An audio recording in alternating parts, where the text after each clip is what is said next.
সর্বপ্রথম প্রশ্ন, নবীর মতো সম্মান করব কেন? এটা হলো 1 নম্বর প্রশ্ন। এটা কি? জমানার আলেমদেরকে নবীর মতো সম্মান করব কেন? 2 নম্বর প্রশ্ন, নবীর মতো সম্মান করলে লাভ কি? 3 নম্বর প্রশ্ন, না করলে ক্ষতি কি? প্রশ্ন বুঝছেননি? প্রশ্ন কয়টা? লম্বা আলোচনা না। 1 নম্বর প্রশ্ন, নবীর মতো সম্মান করব কেন? 2 নম্বর, নবীর মতো সম্মান করলে লাভ কি? 3 নম্বর, না করলে ক্ষতি কি? কথা কয় না। এক বুজুর্গ কবরের পাশ দিয়ে রওনা করছেন, তাকায় দেখে কবরের ভিতর থেকে টাস টাস করে কোরআনুল কারীমের তেলাওয়াত শোনা যাইতেছে। সুবহানাল্লাহ বলে। বুজুর্গ শোনার পরে আশ্চর্য হয়ে গেল, কি ব্যাপার, এত বড় বুজুর্গ কোরআনুল কারীম তেলাওয়াত করে কোথায় বৈশা? কবরে বৈশা। ওই বুজুর্গ ডাক দিয়ে বলতেছে, আল্লাহর বান্দা, কে বলছো তুমি কবরের ভিতরে কোরআন তেলাওয়াত করো? হুজুর, আমি তো অমুক। তো যাই হোক, কি পড়লা? হুজুর, এই পর্যন্ত আমি 36,000 35,000 খতম কোরআন তেলাওয়াত করছি। আপনারা সুবহানাল্লাহ যারা বললেন, ওই বুজুর্গ কবরের উপর থেকে দাঁড়ায় কয় সুবহানাল্লাহ। কি কয়? জোরে বলেন, কি বলেন? সুবহানাল্লাহ। বলার সঙ্গে সঙ্গে কবর থেকে ওই আল্লাহর বান্দা বলতেছে, হুজুর, আমার যে 35-36,000 কোরআনুল কারীম আমি কবরে বসে তেলাওয়াত করছি, এটা আপনি নিয়ে যান, আপনার একবার সুবহানাল্লাহ নেকি আমাকে দিয়ে দেন। মানে হলো, মৃত অবস্থায় 1000 বার কোরআনুল কারীম যদি কেউ তেলাওয়াত করে, তার আমলনামার মধ্যে কোনো নেকি জমা হবে। কিন্তু যদি একবার জিন্দা অবস্থায় সুবহানাল্লাহ বলে, 85 সালি মালি मोहब्बत शद बखाकानी, 85 साली माली मोहब्बत शद बखाकानी, के दम बबूदम के तख्ते सुलाइमानी। সুলাইমান আলাইহিস সালাতু ওয়াস সালাম তখতে সুলাইমানি তুইয়া যে শান্তি না পাইছেন, প্রতিভয় আল্লাহ পাকের বান্দা বান্দীরা আল্লাহ পাক রব্বুল আলামিনের নাম স্মরণ করার মধ্যে এর চেয়েও বেশি শান্তি পায়। কথা ঠিক নাকি? দুনিয়ার ভিতরে তো তাকিয়ে দেখেন, দুনিয়ার মানুষের নাম উচ্চারণ করতে তোমার ভিতরে শান্তি লাগে, নিজের দলের নামটা উচ্চারণ করতে শান্তি লাগে, নিজের প্রিয় মানুষের নামটা উচ্চারণ করতে শান্তি লাগে। কিন্তু আল্লাহ তাআলার দাবি, ওয়াল্লাযীনা আমানু আশাদ্দু হুব্বাল লিল্লাহ, সব জিনিসের চাইতে যারা নাকি মুমিন, তারা আমি মাওলাকে বেশি মহব্বত করে। হে আল্লাহর বান্দারা, যদি আমার নাম মুমিন হইয়া থাকি, আমাদের ভিতরে যদি ঈমান থাইকা থাকে, তাহলে সবচেয়ে বেশি মহব্বত করার কথা কাকে? আর আজকে বলেন, কাকে মহব্বত করার কথা? আল্লাহ পাক রব্বুল আলামিনকে সবচেয়ে বেশি মহব্বত করার কথা। তাহলে ওই মুমিন নেকের খবর পাওয়ার পরে বাড়িতে আর বইসা থাকতে পারে না। খালি দেখবেন কিছু কিছু পাগল আছে, খালি দৌড়ায়। ওই দৌড়াও, কয় মাসিক ইস্তেমায় যায়, সব গুজারে যায়, হালকায় জিকিরে যায়, ওই যাও কয় ওয়াজ মাহফিলে যায়, উলামায়ে কেরামের সান্নিধ্যে যায়। সঙ্গে সঙ্গে বলে, বাবা তোমার তো কাজ আছে। কয় না, আমার কোনো কাজ নেই, আমার কাজ হইল আল্লাহু আকবার, আমার মাওলার তালাশ করা, মাওলাকে রাজি আর খুশি করা। যদি আমি আমার মাওলাকে রাজি আর খুশি করতে পারি, আলহামদুলিল্লাহ সুম্মা আলহামদুলিল্লাহ, দুনিয়ার জিন্দেগি তো স্বপ্নের মতো কাটিয়ে যাবে। আমার মাওলায় আমার জন্য আল্লাহু আকবার জান্নাত নামক বালাখানা রেডি করে রাখছে। কিন্তু কতিপয় আল্লাহর বান্দা বর্তমান জমানায় এই কথা বললে অনেকে বুঝেই না, ইশক মুহাব্বত বুঝে না, তবে দুনিয়াটা ভালো বোঝে। দুনিয়ার প্রেম প্রীতি বোঝে, ভালোবাসা বোঝে, প্রেম প্রীতির মর্ম বোঝে, কোন কথা বললে তার মাসুকের মনে কষ্ট হবে এইটা বোঝে। কিন্তু আল্লাহু আকবার, মাওলার সঙ্গে যে আশিক মাসুকের খেলা, মাওলার সঙ্গে যে মহাব্বতের সম্পর্ক লাগানো যায়, এইটা বোঝে না। সব বোঝে, এইটা বোঝে না। দিঘায় নামাজ পড়তে যাও কেন? আল্লাহর হুকুম তাই নামাজ পড়ি। নামাজ পড়ো কেন? কয় নামাজ পড়লে জান্নাতে যাওয়া যাবে। কথা কয় না? হ্যাঁ। কিন্তু কতিপয় আল্লাহর বান্দারা কয়, না না না, জান্নাত আর জাহান্নাম আমার মকসুদ না, আমার উদ্দেশ্য না, আমার উদ্দেশ্য আমার মাওলা। রাবিয়া বসরি রহমাতুল্লাহ আলাইহার নাম শুনছে? রাবিয়া বসরি রহমাতুল্লাহ আলাইহা এক হাতে আগুন আর এক হাতে আল্লাহু আকবার কি বলে পানি নিয়ে দৌড়ায়। লোকেরা জিজ্ঞেস করে, রাবিয়া কই যাও? কই এই পানি দিয়ে আমি জাহান্নামের আগুন নিভিয়ে দেব, আগুন দিয়ে জান্নাত জ্বালায় দেব। কই কেন? কই আমি দেখি তাকায়া দেখলাম অনেকেই কি যারা ইবাদত করে তারা জান্নাতের লোভে ইবাদত করে। আল্লাহু আকবার। যারা ইবাদত করে তারা জাহান্নামের ভয়ে ইবাদত করে। আমি জাহান্নাম জ্বালায়া দিয়া দেখব লোভ ভিতর দলের কিসের ভয়ে ইবাদত করে, আর জান্নাত আমি জাহান্নামের আগুন নিভিয়ে দেখব ভিতর দলের কিসের ভয়ে ইবাদত করে। জান্নাত জ্বালায়া দিয়া দেখব লোভীর দলেরা কিসের লোভে ইবাদত করে। আসলে অনেকেই তো আমার মাওলার জন্য ইবাদত করে না। কার জন্য? আল্লাহর জন্য অনেকে ইবাদত করে না। ইন্নাস সালাতি ওয়া নুসুকি ওয়া মাহইয়ায়া ওয়া মামাতি লিল্লাহি রাব্বিল আলামিন। আল্লাহ পাক রব্বুল আলামিনের জন্য আমার নামাজ, আমার রোজা, আমার বেঁচে থাকা, আমার মরে যাওয়া সব কাদের জন্য? সব কার জন্য? জোরে বলেন কার জন্য?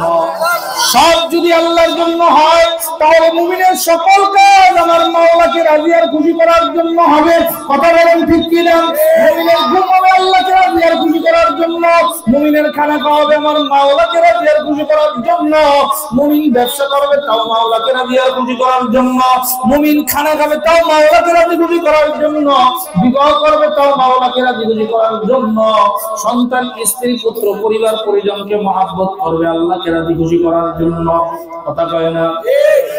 এক বুজুর্গের জিজ্ঞাসা করে, ও হুজুর, ও হুজুর আপনার কি অবস্থা? এক আল্লাহর বান্দায় বিপদে পড়ছে, কই হুজুর নদী পার হবো কেমনে? বিবিরে শিখায় দিয়ে গেছে, যা ওই বুজুর্গের দোয়া, ওই বুজুর্গের দোয়া নিয়ে যা, জীবনও খানা খায় নাই, যে জীবন বিবি ডাক দিয়ে কয়, আমি তো দেখি আপনি 3 বেলাই খানা খান, আপনি এত বড় একটা মিথ্যা কথা তারে শিক্ষা দিলেন। আর ওই দোয়া নিয়েই ওই বুজুর্গ ওই আল্লাহর বান্দা নদী পার হয়ে গেছে। কয় না রে বিবি, না আমি মিথ্যা কথা শিক্ষা দেই নাই, বরং আমার মাওলায় যদি আমার হুকুম পালন করতো, হুকুম পালন করার জন্য আমি খানা খাই। মাওলায় বলছেন কুলু ওয়াশরাবু, বান্দা তুই খাও আর পান করো। আমার মাওলায় যদি খাইতে আর পান করতে না বলতেন তাহলে আমি মরিয়া যাইতাম, খানা কোনদিন খাইতাম না। বুজুর্গরা দুনিয়াদারি করে না, আপনারাও দুনিয়াদারি করেন, আল্লাহ ওয়ালারা দুনিয়াদারি করে। আপনারাও বাড়ি গাড়ি করেন, আল্লাহ ওয়ালারাও বাড়ি গাড়ি করেন। তারা বাড়ি গাড়ি করি আল্লাহ তাআলাকে রাজি আর খুশি করে, আর আপনি বাড়ি গাড়ি করে জাহান্নাম কামাই করেন। কথা ঠিক না বেটি?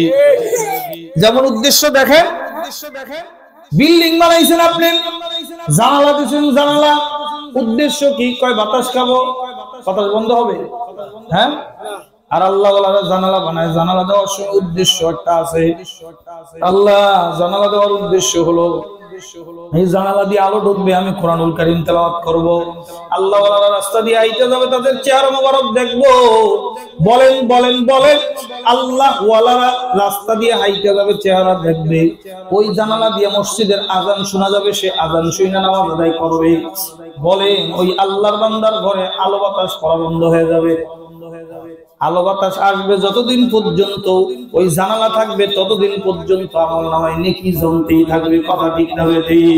हकीकत से तो दुनिया बेखबर है, हकीकत से तो दुनिया बेखबर है, दुनिया की नुमाइश पर नजर है, नमी गुयम क्या दुनिया जुदाबाश बाहर कारे के बाशी बा खुदाबाश। দুনিয়া সম্পর্কে বেখবর, তুমি দুনিয়া কামাই করবা, মাওলাকে রাজি আর খুশি করার জন্য কামাই করো, তাহলে তোমার দুনিয়া কামাই করাটা তোমার ইবাদত হয়ে যাবে। কি হয়ে যাবে? তুমি ব্যবসা করো, দোকানদারি করো, হুজুর আসেন আসেন, তুমি ব্যবসা করো, দোকানদারি করো, আলহামদুলিল্লাহ তোমার ব্যবসা দোকানদারি ইবাদতে গণ্য হয়ে যাবে। তুমি চাকরি করো, তোমার চাকরি ইবাদতে গণ্য হয়ে যাবে। তুমি আল্লাহু আকবার, তুমি যেই কাজ করো না কেন শুধু মালিককে রাজি আর খুশি করার জন্য করো। দুনিয়ার সংসারের কাজটাও মাওলাই ইবাদত বানায় দিবেন। বলে কোন সুবহানাল্লাহ। আল্লাহ তাআলা দুনিয়ার সংসারের কাজটা ইবাদত বানায় দিবেন। আমার আগে আল্লাহু আকবার আব্দুল্লাহ খাতিমি সাহেব দামাত বারকাতুম বলে গেছেন, আপনার স্ত্রীকে খানা খাওয়ান সেটাও নেকি, আল্লাহর সঙ্গে ব্যবসা। আপনার ছেলেকে খানা খাওয়ান সেটাও নেকি, আপনার ছেলের দেখভাল করেন সেটাও নেকি। সকল কাজ মুমিনের ফাও কাম না, মুমিনের সব কাজ নেকি। সব কাজ কি কাইদ দেয়, প্রতি কাইদ কাইদ কি, কদম কদম কি, কদম বা কদম মুমিনের কি হয়, নেকি হয়। আপনার কোন কাজ উদ্দেশ্য ছাড়া হতে পারে না, উদ্দেশ্য ছাড়া হবে কাফের মুশরিকের কাজ। আপনার কাজ, প্রতিটা কাজ আল্লাহ আল্লাহর রাসূলকে রাজি খুশি করা উদ্দেশ্য হবে। কি কথা ঠিক না ঠিক? তাহলে আপনাদের সামনে আমি পবিত্র কোরআনুল কারীমের সূরা হুজুরাত, কোন সূরা? সূরা হুজুরাতের 4 এবং 5 নম্বর দুইটা আয়াত তেলাওয়াত করছি। এই দুইটা আয়াতের তেলাওয়াতের ব্যাখ্যা শেষ, বয়ানও শেষ ইনশাআল্লাহ। এতক্ষণ আপনাদেরকে একটু মন মানসিকতা তৈরি করলাম। সূরা হুজুরাতের 4 এবং 5 নম্বর আয়াত যেই কারণে নাযিল হয়েছে, মুফাসসিরিনে কেরাম ওই কারণটাকে বলে শানে নুজুল। কি বলে? কোন প্রশ্নের জবাব, কোন ঘটনার পরিপ্রেক্ষিতে, কোন সমস্যার সমাধান দিয়ে আল্লাহ পাক রব্বুল আলামিন আমার মাওলা যদি কোরআনুল কারীমের আয়াত নাযিল করে, ওই ঘটনা, ওই প্রশ্ন, ওই অবস্থাকে মুফাসসিরিনে কেরামদের ভাষায় বলা হয় শানে নুজুল। মানে হলো নাযিল হওয়ার প্রেক্ষাপট। নাযিল হওয়ার কি? নাযিল হওয়ার প্রেক্ষাপট। কোন কারণে আল্লাহ তাআলা সূরা হুজুরাতের 4 নম্বর এবং 5 নম্বর আয়াত নাযিল করলেন? আল্লাহ পাক রব্বুল আলামিন কোন প্রশ্নের জবাব দিয়া, কোন সমস্যার সমাধান দিয়া সূরা হুজুরাতের 4 এবং 5 নম্বর আয়াত নাযিল করেন, জানার দরকার আছে না নাই? মদিনা শরীফে আল্লাহর হাবিব সাল্লাল্লাহু আলাইহি ওয়াসাল্লাম দুপুরের সময় প্রচন্ড রৌদ্র। সৌদি গেছেন? হজে গেছেন কারা কারা? একটু হাত উঠান দেখি। আল্লাহ কবুল করুন। আল্লাহ আবার যাওয়ার তৌফিক দান করেন। জোরে কোন আমিন। আবার জোরে বলেন আমিন। আল্লাহর হাবিব দুপুরের সময় বিশ্রামরত অবস্থায় ছিলেন, শুয়ে ছিলেন, বিশ্রামরত অবস্থায় ছিলেন। এমন সময় দুইজন বেদুইন, দুইজন নতুন মুসলমান আল্লাহর হাবিব সাল্লাল্লাহু আলাইহি ওয়াসাল্লামের আদব কায়দা, রাসূলের শান সম্পর্কে তারা জানতো না। তারা কি করতো না? রাসূলের শান সম্পর্কে জানতো না। এই মানুষগুলো বাহির থেকে চিল্লা চিল্লি করে রাসূলকে ডাকাডাকি করা শুরু করলো। চিল্লা চিল্লি চেঁচামেচি করে ডাকাডাকি শুরু করলো। জোরে কোন নাউজুবিল্লাহ। রাসূলকে চিল্লা চিল্লি করে ডাকা যায় না, রাসূলকে চেঁচামেচি করে ডাকা যায় না। নরমাল আওয়াজে রাসূলকে সাল্লাল্লাহু আলাইহি ওয়াসাল্লামকে আদবের সাথে ডাকতে হয়। আল্লাহর রাসূল সাল্লাল্লাহু আলাইহি ওয়াসাল্লামের বিশ্রামে ব্যাঘাত করে ডাকা যায় না। যায়? আল্লাহর রাসূলের ইজ্জত সম্মান নষ্ট হয়। এ আল্লাহর বান্দারা, পর্দার আলের মা বোনেরা, ওই দুইজন বাহিরে দাঁড়াইয়া চিৎকার চেঁচামেচি শুরু করলো। আল্লাহর হাবিব সরকারে দো আলমের বিশ্রামে ব্যাঘাত ঘটলো। সঙ্গে সঙ্গে আল্লাহ তাআলা আয়াত নাযিল করলেন, ইন্নাল্লাযীনা ইউনাদুনাকা মিন ওয়ারাইল হুজুরাতি আকসারুহুম লা ইয়াকিলুন।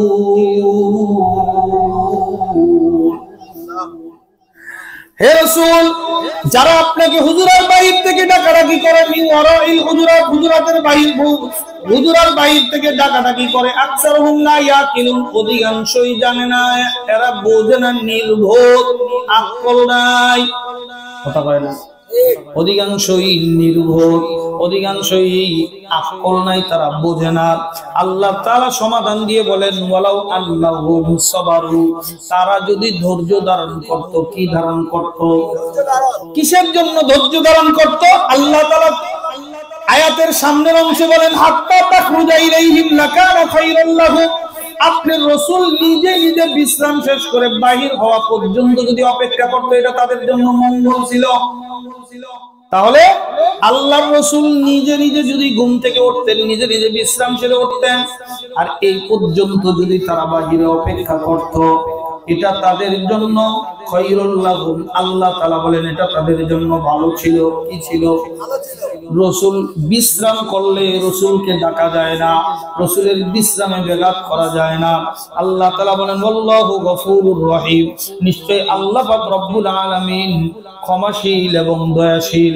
এই আয়াতের তাফসীরের মধ্যে রাইসুল মুফাসসিরিন ইবনে আব্বাস তার মতন মুফাসসির এই পৃথিবীর জমিনে আসে নাই, কিয়ামত পর্যন্ত আর আসবে না।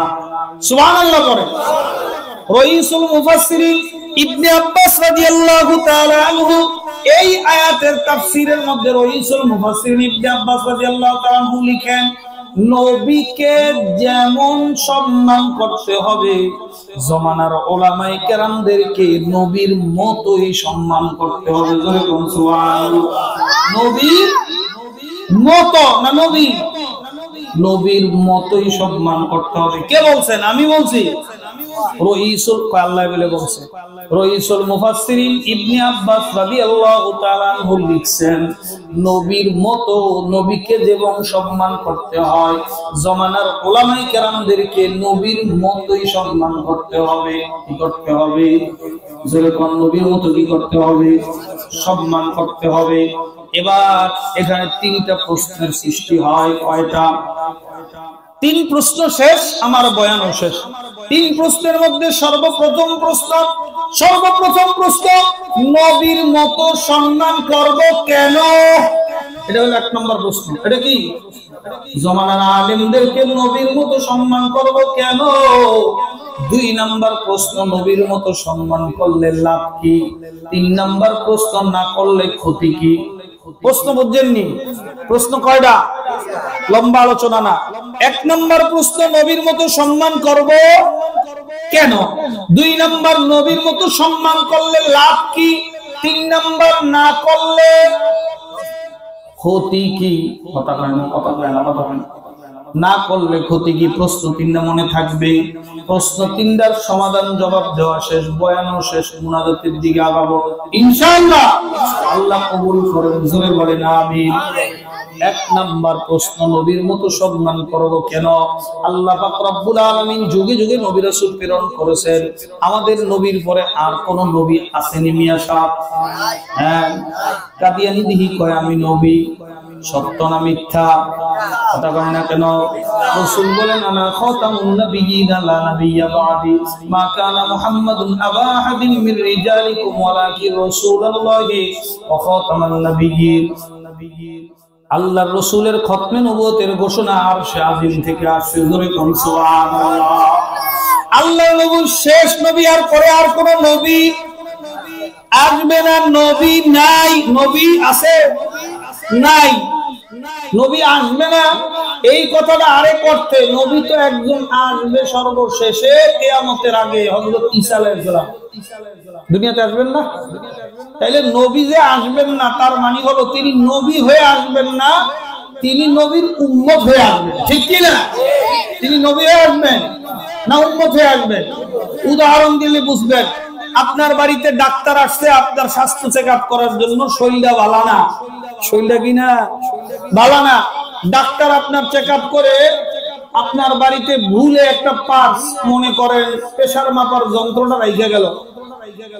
ডাক্তার এখন আসছে আপনার প্রয়োজনে, ডাক্তারের কাজে। কথা কয় না? হ্যাঁ। এবার ডাক্তার যখন চলে গেল, দেখলো যে আমি আমার পার্স ওই বাড়িতে রেখে আসছি, আবারও ডাক্তার আসছে। এখানে আপনার প্রয়োজন না ডাক্তারের প্রয়োজন? কথা বলে না মুসলমান? আপনার প্রয়োজন না ডাক্তারের প্রয়োজন? ডাক্তারের প্রয়োজনে আসছে, ডাক্তার রোগীর প্রয়োজনে আসে নাই। উম্মতের আল্লাহর রাসূল সরকারে দো আলম, আল্লাহর রাসূলের পরে হযরত ঈসা আলাইহিস সালাতু ওয়াস সালাম দুনিয়াতে আসবেন। উম্মতের আল্লাহ তাআলা তার প্রয়োজনে পাঠাবেন নবী হিসেবে। না সুবহানাল্লাহ। তিন প্রশ্নের মধ্যে সর্বপ্রথম প্রশ্ন, নবীর মতো সম্মান করব কেন? নবীর পরে আর কোন নবী নাই। আছে নবী? এই ব্যাপারে কোনো সন্দেহ আছে? থাকলে ইমান থাকবে। নবীর পরে আর কোন নবী নাই। গোলাম আহমদ কাদিয়ানী কয় আমি নবী। নবী নাকি ভণ্ড? আরো আসতে বলেন নবী না ভণ্ড? এই ব্যাপারে মুসলমানের কোনো আপোষ করার কোনো সুরত নাই। নবী না ভণ্ড, দাজ্জাল, কাজ্জাব, কথা কয় না কেন? মিথ্যাবাদী, দাজ্জাল, কাযযাব। নবী বলছেন আমার পরে আর নবী আসবে না, আসবে না, এটাই সত্য। যে নবী দাবি করবে কল্লা আলাদা করতে হবে, কথা ঠিক না?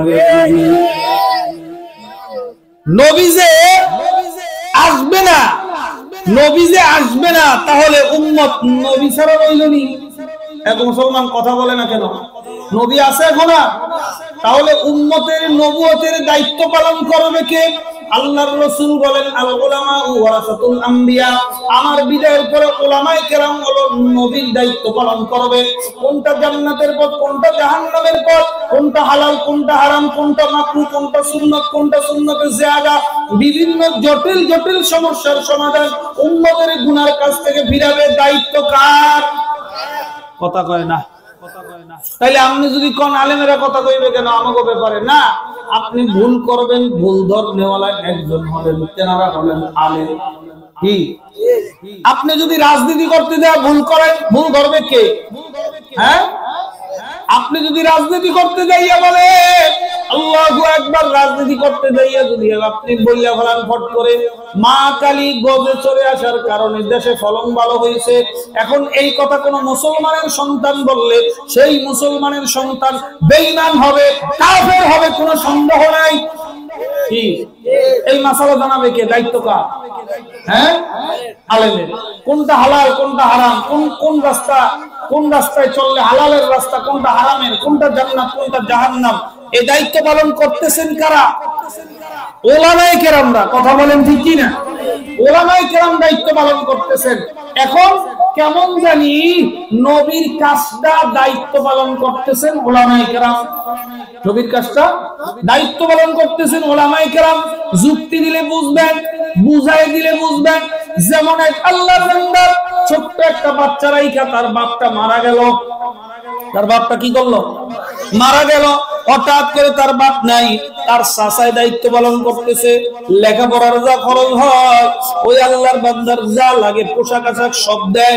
মেট্রিক পরীক্ষা দিয়ে রেজাল্ট নিয়ে যখন বাড়িতে আসছে, এলাকার একজন মুরব্বী কয়, ওই আল্লাহর বান্দা তুই ভালো রেজাল্ট করছ, খুশি হয়েছি, তুই তোর চাচারে বাপের মতো সম্মান করবি। চাচারে কথাটা যৌক্তিক না অযৌক্তিক? কেন সম্মান করবে? কোন বাপের কাম চাচাই করছে। বাপের কাম কে করছে? চাচাই করছে। এই জন্য বাপেরে চাচারে বাপের মতো কি করতে হবে? সম্মান করতে হবে। ঠিক তেমনি ভাবে ও উম্মতেরা জন্য আল্লাহু আকবার, উলামায়ে কেরামকে নবীর মতো সম্মান করব কেন? কয় বাপের কাম চাচাই করছে, নবীর কাম উলামায়ে কেরাম করছে। আল্লাহু আকবার। নবীর কাম উলামায়ে কেরাম করছে। উলামায়ে কেরাম উম্মতকে জাহান্নাম থেকে ফিরিয়ে দিয়েছে। উলামায়ে কেরাম উম্মতের ভুলগুলো জীবনের রিস্ক নিয়ে সংশোধন করে। কথা বলে আমি জানি আপনি আমার ভক্ত, এখন যদি আপনাকে কিছু বলতে যাই আমার ভক্ত সুইটা শত্রু হয়ে যাবে।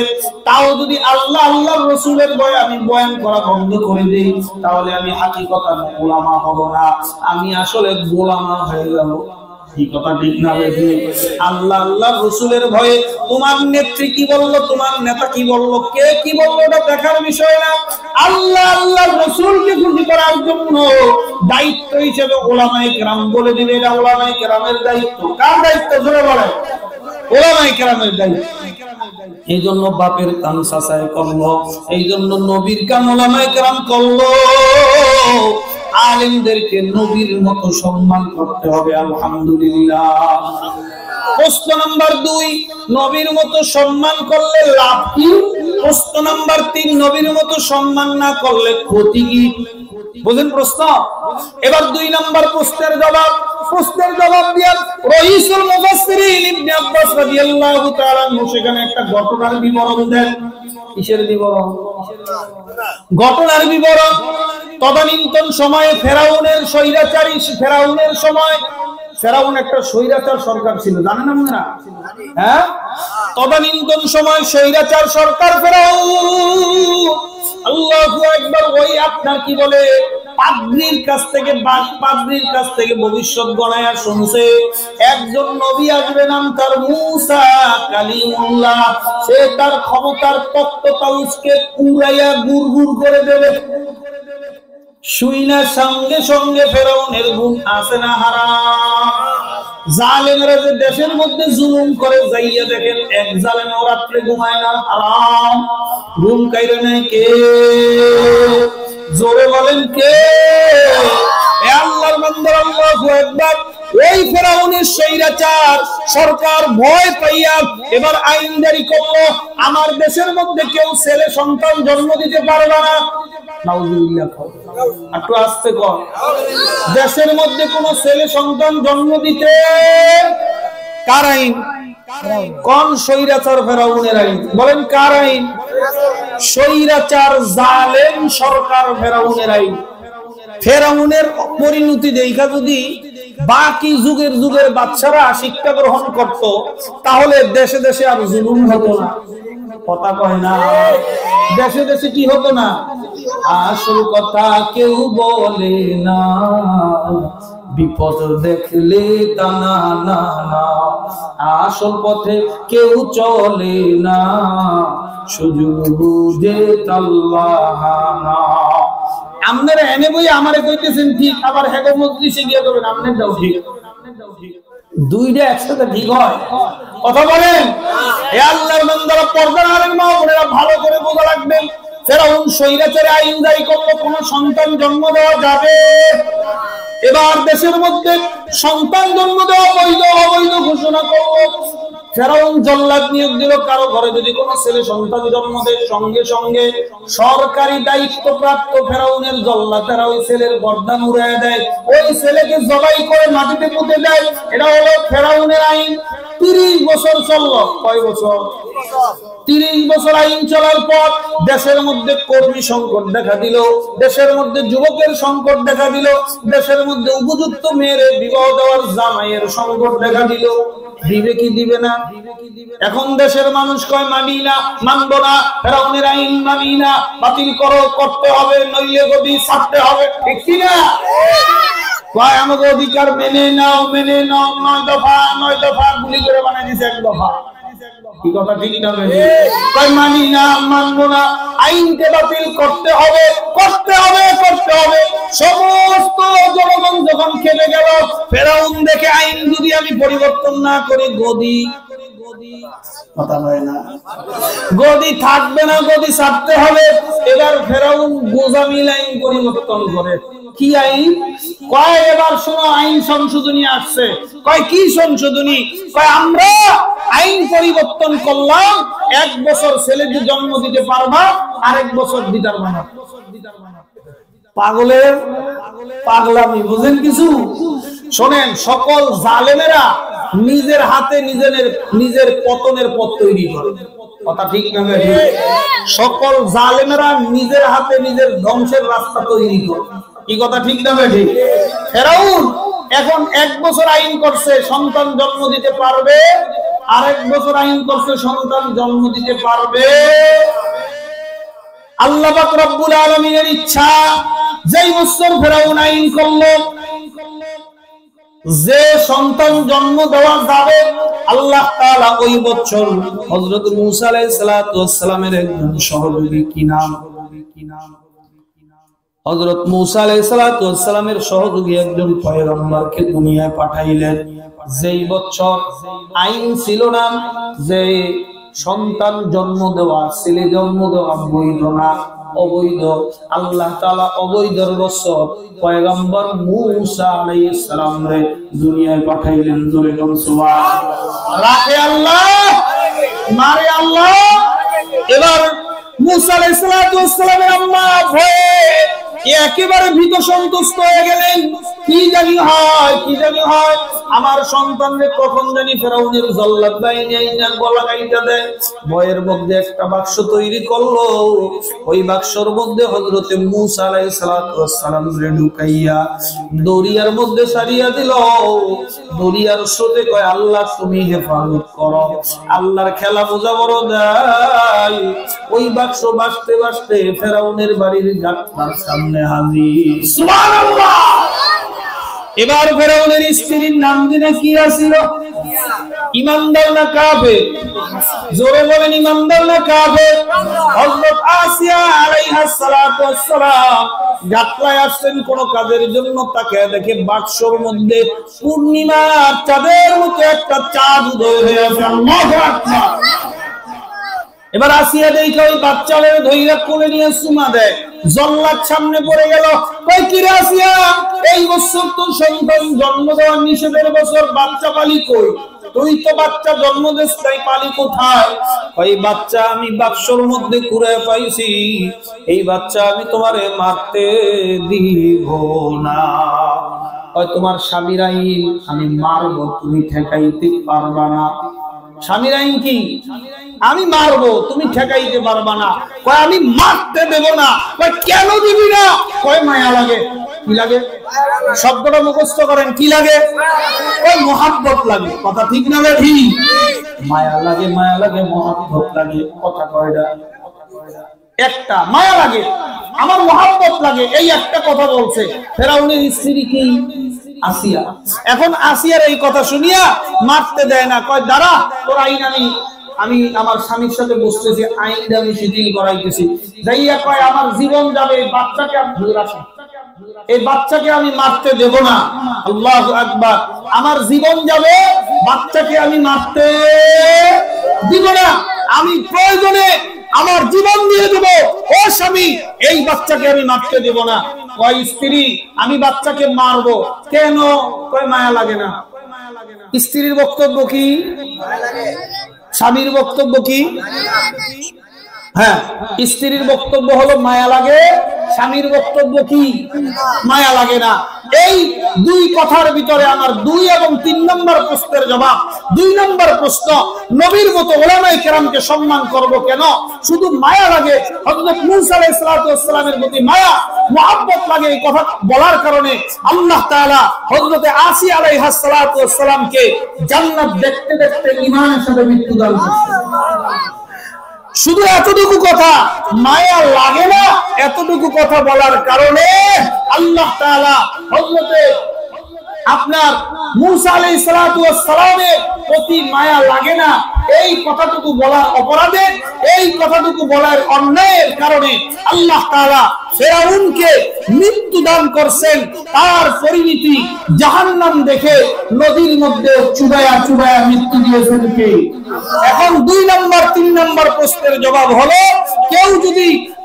কেউ যদি জান্নাত দেখতে দেখতে মৃত্যুবরণ করতে চান, তাহলে রাজার মতন যদি রানীর মতন যদি মরতে চান, তাহলে আলেমদের সাথে রানীর মতন ব্যবহার করবেন, মুহাব্বত করবেন। আলেমদেরকে যদি আল্লাহর রাসূলের মতো ইজ্জত না করেন, সম্মান না করেন, উলামা বিদ্বেষী হয়ে যান, খোদা কি কসম, আল্লাহর কসম, আপনার মৃত্যু হবে ফেরাউনের মৃত্যু, জাহান্নাম দেখতে দেখতে মৃত্যু হবে। তা ঠিক না ঠিক? এই জন্য বর্তমান জমানা বড় ফিতনার জমানা। ইলেকট্রিক মিডিয়া, প্রিন্ট মিডিয়া, প্রচার মিডিয়া, নাটক, ফাটক, সব জায়গায় টার্গেট বানায় শুধু আলেমের। কথা কয় না মুসলমান? টার্গেট বানায় কারে? সব জায়গায় কি না টার্গেট বানায় কারে? আলেমের। যেমন ধরেন আপনাদের এই এলাকায় একটা মেয়েরে সরকারি আইন বাদ দিয়া প্রাপ্ত বয়স্ক হওয়ার আগে, সরকারের গণনার বয়সে আর কি হওয়ার আগে বিয়া দিছে। কি দিছে? বিয়া দিছে, যেটার সরকারে নাম দিছে বাল্য বিবাহ। কি বিবাহ? বাল্য বিবাহ। এখন বিয়া দিছে কে? ঘটকে। কথা কয় না? বিয়া দিছে কে? সম্বন্ধ আনছে ঘটকে। 2 পরিবারের মিলাইছে কে? ঘটকে। বিবাহ দিছে উভয়ের বাবা এবং মা, কিন্তু পুলিশ সাহেবের কাজীরে, পুলিশ সাহেবের মোল্লারে। কথা কয় না কেন? সকল সেক্টরে আলেমদের টার্গেট বস্তু বানানো হচ্ছে। ইভেন আরো কষ্ট আর দুঃখ পরিতাপের বিষয় হলো দাওয়াত ও তাবলীগের যে মেহনত চলতেছে গোটা বিশ্বব্যাপী। আজকে আমার ভাই 30-40 বছর পর্যন্ত একই দস্তরখানায়, একই প্লেটে যার সঙ্গে খানা খাইলাম, আমাকে 1 টুকরা গরুর গোশত, 1 টুকরা গোশত, মাছের টুকরা নিজে না খাইয়া যে আমার প্লেটের মধ্যে ধাক্কা দিয়ে ঢুকায় দিল, কোন বিদেশি ষড়যন্ত্রের কারণে সেই ভাই আজকে আলেমদের গায়ে হাত তুলে রক্তাক্ত করে টঙ্গীর ময়দানে স্পষ্ট কথা করতে পারলে ইসলাম বিদায় হবে, দিন বিদায় হবে, ইসলামের ধারক বাহক আর দুনিয়ায় খুঁজে পাওয়া যাবে না। আপনারা ঠিক কইলেও ঠিক, না কইলেও ঠিক। কথা বুঝতে পারছেন? নাটক, নোবেল নাটক, ছবি যারা দেখেন, ছবিতে দেখেন রাজাকারের একটা চরিত্র আসেনি? কথা কয় না? খারাপ একটা খারাপ চরিত্রের মানুষ আসেনি? যেটা মেয়ে লোকের দর্শন করে, চাঁদাবাজি করে, খারাপ কাজ করে, ওইটারে ছবিতে দেখায় দাড়িওয়ালা, টুপিওয়ালা। কথা কয় না? আপনি বাস্তবতায় বলেন তো, মুন্সিগঞ্জের কোন ইমাম সাহেব, মসজিদের ইমাম সাহেব কোন চাঁদাবাজির সাথে জড়িত আছে কিনা? কোন দর্শনের সাথে জড়িত আছে? মুন্সিগঞ্জের কোন ইমাম সাহেব, সাধারণত একটা সাধারণ স্তরের ইমাম সাহেব, কোন অন্যায় অপরাধের কাজের সাথে জড়িত আছে? অথচ তার থাকার কথা ছিল, বেতন দিচ্ছেন মাত্র 12,000 টাকা, 6 মাস বাকি। তার তো আপনার বাড়িতে যায় চুরি করার কথা ছিল, তার তো অবৈধ সম্পদ উপার্জনের কথা ছিল। তা বাদ দিয়া আল্লাহ আল্লাহর রাসূলের ভয়ে আল্লাহর দিকে তাকায়া ধৈর্য ধারণ করে অল্প খানা খেয়ে আল্লাহর শুকরিয়া আদায় করলো। সেই উলামায়ে কেরামদেরকে মিডিয়াতে টার্গেট বানানো হয়েছে, এরা খারাপ মানুষ। জোরে কোন নাউজুবিল্লাহ। আর কয়েক বছর আগে, হয়তো 15-20 বছর আগে, বাংলাদেশের মধ্যে জঙ্গিবাদ নামের একটা ভাইরাস ছড়ায় দেওয়া হয়েছিল, সমস্ত হুজুরদের টার্গেট বানানো হয়েছিল। কথা বলেন, কোন নরমাল লোকেরা দেখলে চেক করে না, কিন্তু হুজুরে দেখলে এর পকেট চেক করে, পকেটে বোমা আসেনি। টার্গেট বানানো হলো কারে? জোরে বলেন কারে? উলামায়ে কেরামদের। কারণ উলামায়ে কেরামদের জাতির কাছে যদি ঘৃণার পাত্র সাজাইতে পারে, যে কোনো মূল্যে হোক, জাতির কাছে যদি ঘৃণার পাত্র সাজাইতে পারে, তাহলে এদেশ থেকে ইসলাম, এদেশ থেকে কোরআন আর হাদিস, এদেশ থেকে মানবতার শিক্ষা বিদায় নিতে বেশি দেরি হবে না। কথা বলেন ঠিক কিনা? এজন্য আমরা সকল কাজে আলেমদের সংস্পর্শে থাকবো তো ইনশাআল্লাহ। ইনশাআল্লাহ একটু আওয়াজ দিয়ে বলেন। আলেমদের বিদ্বেষী হব না ইনশাআল্লাহ। আলেমরা যেভাবে ডিরেকশন দেয় সেভাবে চলবো। কথা বলেন ঠিক কিনা? একটা বিবেকের কাছে প্রশ্ন আর মাসআলা আউট করে যাই। আমি নামাজ পড়াইতেছি, সূরা ফাতিহা আলহামদুলিল্লাহি রাব্বিল আলামিন আর রহমানির রহিম মালিকি ইয়াউমিদ্দিন না বলে আমি বলতেছি ইয়্যাকা না'বুদু ওয়া ইয়্যাকা নাস্তাঈন। মুসল্লি হিসেবে, মুক্তাদি হিসেবে আপনার করণীয় কিছু আছে না নাই? বলেন কি করবেন? লড়ান দিবেন? কি করবেন? লোকমা দিবেন? লোকমা দেওয়ার শরীয়ী নীতিমালা আছে না নাই? ওই হুজুর ভুল কইতাছেন, এটা কইলে আপনার নামাজ থাকবো? কথা বলেন না কেন? ওই হুজুর আয়াত ছুঁয়ে গেছেন, কইলে আপনার নামাজ থাকবো? কি করতে হবে? যদি আয়াত রেখে যায়, ওই আয়াতটা বলতে হবে। যদি রাকাত ভুল করে আল্লাহু আকবারের আওয়াজ দিয়ে সতর্ক করতে হবে, নাকি? যদি কোন হুজুর ভুল হইতাছে, নামাজ আপনার আছে না? আউট। নীতিমালার বাহিরে কাজ করবেন, শরীয়ী নীতিমালার বাহিরে, আপনার নামাজ আউট, আপনার নামাজ বাতিল হয়ে যাবে। হুজুরের নামাজ কিছু হবে না, আপনার নামাজ বাতিল হয়ে যাবে। একটা বিধি নিষেধ অনুযায়ী আপনাকে লোকমা দিতে হবে। ঠিক তেমনি ভাবে কোন পীর, কোন বুজুর্গ, কোন দলীয় প্রধান যদি ভুল করে, কোন দলীয় প্রধান যদি বয়ানের মধ্যে ভুল বক্তব্য দেয়, আলেমদের সর্বপ্রথম দায়িত্ব হলো তাকে চুপে চুপে জানায়া দেওয়া, বক্তব্যটা ভুল ছিল। যদি সে সংশোধন হয় তো আলহামদুলিল্লাহ, আল্লাহর কাছে দোয়া করে, আল্লাহ ভুলটার কারণে আপনিও মাফ করে দেন, আমরাও মাফ করে দিলাম। আর যদি সে সংশোধিত না হয়ে গারামি করে, তেরামি করে, আমি ইমাম সাহেব, আমি মুফতি সাহেব, আমি মূল ধারায় আছি। কি ধারায়? কি ধারায় আছি? আমি মূল ধারায় আছি। আমি এত বড় মুফতি, মুহাদ্দিস, মুফাসসির, তুই আমার লোকমা দেশ, তোর লোকমা হুনমু না। নামাজ 3 রাকাতই হবে। আপনার মুসল্লি হিসেবে কর্তব্য হলো নামাজ ছেড়ে দিয়ে আলাদা নামাজ পড়বেন। কথা কয় না কেন? আমি যদি আপনার লোকমা গ্রহণ না করি, মুসল্লি হিসেবে আপনার কর্তব্য কি? নামাজ ছেড়ে দিয়ে আলাদা। কথা কয় না মুসলমান? নামাজ ছেড়ে দিয়ে আলাদা নামাজ পড়বেন। আমার পিছনে এখন ইক্তেদা সহি হবে না। আপনি লোকমা দিচ্ছেন, আমি নিচ্ছি না। আমি মূল ধারায় আছি। কি ধারায়? মূল ধারার মধ্যে আছি। এজন্য আমি লোকমা নিচ্ছি না। আর উল্টা আমার ভুলের পক্ষে যুক্তি দিতেছি, তার মানে হলো আমার পিছনে আর ইক্তেদা জায়েজ নেই, আলাদা নামাজ পড়তে হবে। ঠিক তাবলীগ করতে হলে, কোন পীরের মুরিদ হতে হলে, নিজের ইসলাহের জন্য, দুনিয়া পীর সাহেব ভুল করে, ওই আমির সাহেব ভুল করে, তার ভুলের সংশোধিতভাবে ইসলামী শরীয়ত পদ্ধতি অনুযায়ী তাকে লোকমা দিতে হবে। যদি গ্রহণ করে আলহামদুলিল্লাহ বলে বুকে জড়ায় নেওয়া হবে, যদি গ্রহণ না করে প্রত্যাখ্যান করতে হবে। কথা কয় না কেন? যদি গ্রহণ না করে কি করতে হবে? প্রত্যাখ্যান করতে হবে। দীর্ঘ 30-40 বছর পর্যন্ত আমরা তাদেরকে মানতে কোনো অসুবিধা হয় নাই। এখন ভুল করেছে, লোকমা দিয়েছি, প্রত্যাখ্যান করেছি। এটা আমার ইমানি দায়িত্ব। কি দায়িত্ব জোরে বলেন? ইমানি দায়িত্ব। এটা শুধু তাবলীগের ক্ষেত্রে খাটাইলে হবে না, এটা আপনার পীরের ক্ষেত্রেও খাটাইতে হবে। আপনার পীর যদি কোরআন হাদিসের বাহিরে, ঈমান আর আকায়েদের বাহিরে, সুন্নাহর বাহিরে কোনো কথা বলে, আপনার কাজ হলো তাকে সংশোধন করানো।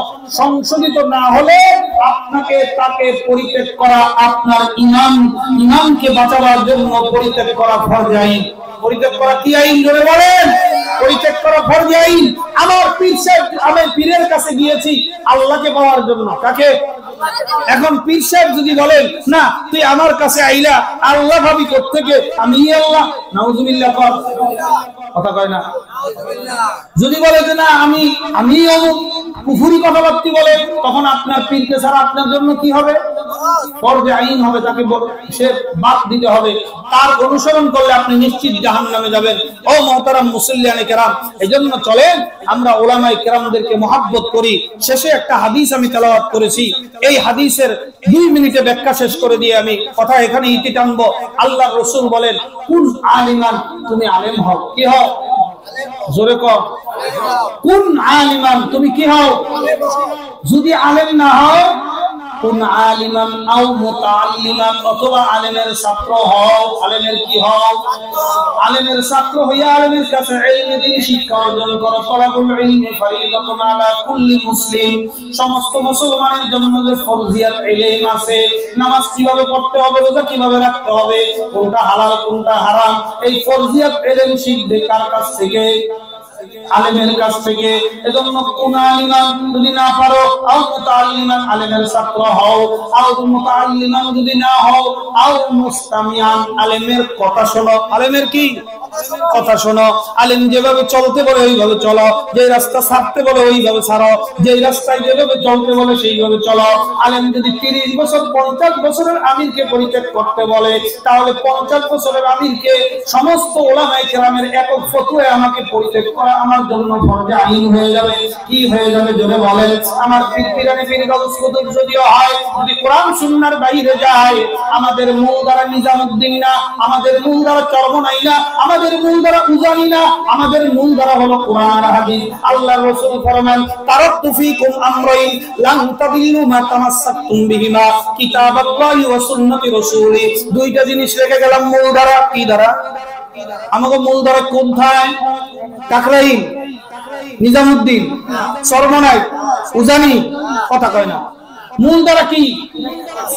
এই যে একটা কোরআন। রাসূল বলেন, তারাকতু ফীকুম আমরাইন, দুইটা জিনিস রেখে গেলাম, লান তাদিল্লু মা তামাসসাকতুম বিহিমা, যতক্ষণ পর্যন্ত তাকে আঁকড়ে ধরে রাখবা, গোমরা হবে না, পথভ্রষ্ট হবে না। তাহলে মূল ধারা কোনো মারকাজ না, মূল ধারা কোনো কোরআন পীর মুর্শিদের দরবার না, মূল কোরআন আর হাদিস। কোরআন হাদিসকে যদি আঁকড়ে ধরতে পারো, লান তাদিল্লু, গোমরা হবে না, গোমরা হবে না, যতক্ষণ আঁকড়ে যাবে।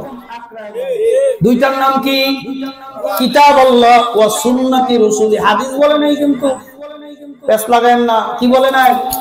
হাদিস এক জিনিস, সুন্নাত আরেক জিনিস। সেই ব্যাখ্যা আরেক দিনে যাব। হাদিস বলেন না, বলছেন কি? সুন্নাত। হাদিস সবার পক্ষে মানা সম্ভব না, আহলে হাদিস হওয়া সবার পক্ষে সম্ভব না। কারণ হাদিসে আছে রাসূল 13টা বিবাহ করছেন। আপনি 13টা বিবাহ করলে আপনার বিবাহ সহি হবে? কথা কয় না কেন? হাদিসে আছে রাসূল খতম অবস্থায় দুনিয়াতে আসছেন। এই হাদিসের উপর আমল করা আপনার জন্য বৈধ হবে? আপনি পারবেন এটা আমল করতে? সম্ভব কোনো মানুষের জন্য আমল করা? কাজেই হাদিস আর সুন্নাহ আকাশ পাতাল ব্যবধান। হাদিস সবাই মানতে পারে না, সুন্নাত সবাই মানতে পারে। সবার মানার উপযোগী, সবাইকে মানতে হবে। মানাটা ঈমানের অঙ্গ।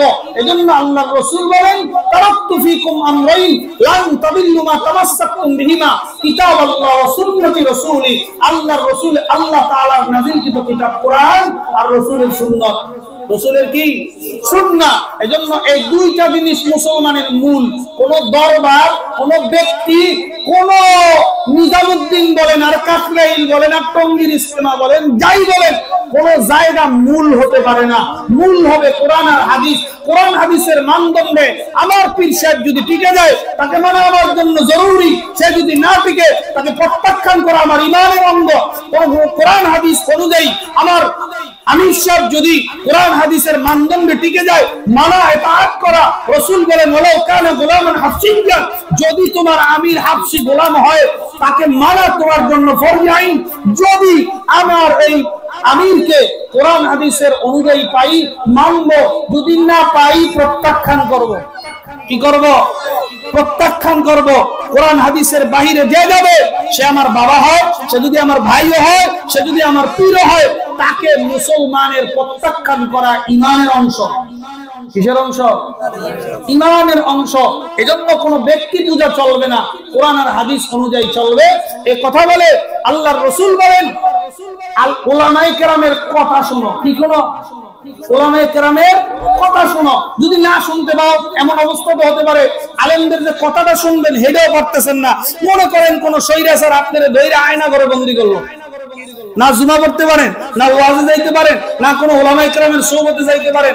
রাসূল দেখেন তাকে, এমন একটা অবস্থাও তো হতে পারে আমার উম্মত আলেমদের সংস্পর্শেও যাইতে পারে না, আলেমের কথাও শুনতে পারে না, আলেমের নেসবতেও যাইতে পারে না, আয়না করে বন্দী। এখন করবে কি? আল্লাহর রাসূল বলেন, কুন আলিমান আও মুতাআল্লিমান আও মুস্তামিয়ান আও মুহিব্বান, অন্তরে অন্তরে আলেমকে মহব্বত করো, না বিদ্বেষ করো। কি করো? বিদ্বেষ করো না মহব্বত করো। নাস্তিকেরা যেই সুরে গালি দেয়, আজকে আমার কিছু দিনী ভাই আলেমদেরকে সেই সুরে গালাগালি শুরু করছে। আজকে আমার দিনী ভাই তার স্বার্থের বিরুদ্ধে যাওয়ার কারণে নাস্তিকরা আলেমদেরকে যে তোহমত দিয়েছে, দিনী ভাইরাও সেই তোহমত দিচ্ছে। তাহলে প্রকারান্তে বোঝা গেল নাস্তিকদের এজেন্ডা বাস্তবায়ন করার জন্য আমার দিনী ভাইরা দাওয়াতের ডাঙা উত্তীর্ণ হয়েছে।